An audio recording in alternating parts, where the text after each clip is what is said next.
നമസ്കാരം. തുലാം രാശിക്കാര് ഇനി പറയുന്ന കർമ്മങ്ങൾ അനുഷ്ഠിച്ചാൽ അവർക്ക് കുറച്ച് സമയദോഷവും സമയമോശവും ഒക്കെയാണ്.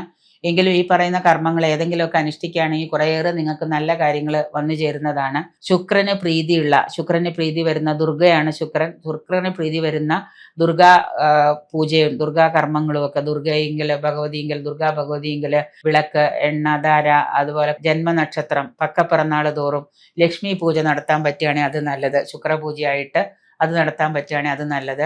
വെള്ളിയാഴ്ച വ്രതം അനുഷ്ഠിക്കുക. വെള്ളിയാഴ്ചയാണ് ശുക്രന്റെ ദിവസം, അതുകൊണ്ട് വെള്ളിയാഴ്ച വ്രതം അനുഷ്ഠിക്കുക.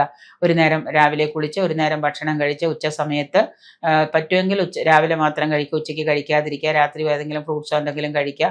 പൂർണ്ണ ഉപവാസം പറ്റുന്നവരാണെങ്കിൽ അങ്ങനെ എടുക്കുക. പിന്നെ വെള്ളിയാഴ്ച ആയതുകൊണ്ട് നമ്മുടെ കർണന്മാർ പറയും വെള്ളിയാഴ്ച അത്താഴപ്പട്ടിണി കിടക്കാൻ പാടില്ല എന്ന്. അപ്പോൾ അതുകൊണ്ട് രാത്രി നമുക്ക് എന്തെങ്കിലും ചെറുതായ തോതിൽ കഴിക്കുന്നത് സന്ധ്യാസമയം കഴിഞ്ഞതിന് മുമ്പ് കഴിക്കുന്നത് നല്ലതാണ്. അപ്പോൾ വെള്ളിയാഴ്ച വ്രതം അനുഷ്ഠിക്കുക. വിവാഹ തടസ്സം മാറാനൊക്കെ ആയിട്ട്, വിവാഹം കഴിയാതിരിക്കുന്ന തുലാം രാശിക്കാരൊക്കെ ആണെങ്കിൽ അങ്ങനെ വിവാഹ തടസ്സം മാറാനായിട്ട്, ദാമ്പത്യ സുഖം ഉണ്ടാവാനായിട്ട്, സാമ്പത്തിക പുരോഗതി കൈവരിക്കാനായിട്ട് സുബ്രഹ്മണ്യ ഭജനം, അതുപോലെ സുബ്രഹ്മണ്യ ക്ഷേത്രത്തിൽ നിങ്ങൾ ചൊവ്വാഴ്ച ദിവസം പോകുന്നത് നല്ലതാണ്.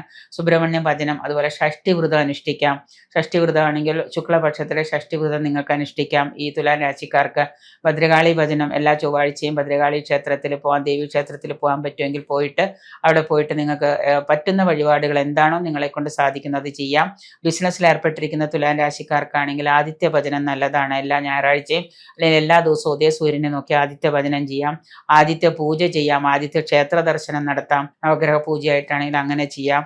പിന്നെ മാത്രമല്ല വെള്ളി, ബുധൻ, ശനി ഇത് നിങ്ങൾക്ക് നല്ല ദിവസങ്ങളാണ്. വെള്ളിയും ബുധനും ശനിയും. അപ്പോൾ ശനിയാഴ്ച എല്ലാവരും കൊള്ളില്ല എന്ന് പറയും, പക്ഷെ വെള്ളിയും ബുധനും ശനിയും നല്ല ദിവസങ്ങളാണ്.